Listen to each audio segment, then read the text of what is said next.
Ballistic is the new legend in Apex, and he has a sling to store a third weapon. That makes him a lot more like Quake, where we have all weapons, but mostly only use 3 of them. One for up close, that's rockets and explosive projectile. One for mid-range, that's lightning gun, perfectly accurate rifle.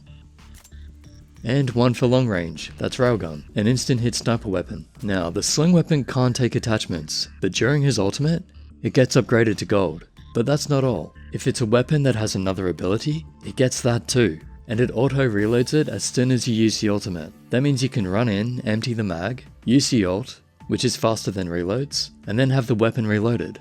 So the question is, what's the best weapon to run in the sling? Let's say you're running the Sentinel. You empty it, then boom, it's amped up with a full mag of 7. That's pretty cool, especially with the gold scope to see through smoke. But without attachments, it's not great. But what about Rampage? Even in the sling, you can use a thermite to charge it up. You can then use all the charge, then use the ult, and get a second instant charge. That is an absolutely insane amount of damage output. But again, not really a great weapon without the charge and attachments. So it is a good sling weapon, especially for busting doors, but it's usually better at range. And if you're at range, you have time to reload and everything anyway. So I'm thinking the biggest advantage is going to be up close combat. Remember, it helps your team too. So when you're in a big fight, and about to get third partied, you really want to be using shotguns. And Peacekeeper hits hard even without attachments. So use all 5 shots, then use the ult, and then you have another 5.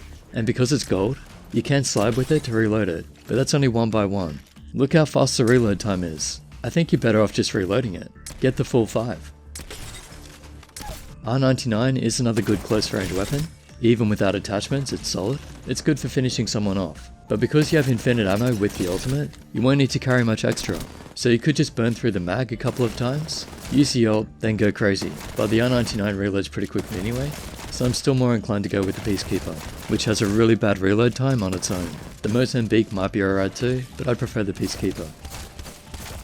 And unfortunately, or fortunately, you can't take a red tier weapon in the sling, and I'd assume the same is true for gold weapons, because they have attachments already, and the sling weapon can't have attachments. However, you can drop your weapon and pick it up in the sling. So if you're playing range, just switch to the Sentinel. If you're playing close up, switch to the Peacekeeper or R99. Just like in Quake, you can have a weapon for every range, up close, mid and long. And you can get around the attachments thing by putting them in your backpack. He gets extra ammo, so I don't think it's much of a problem.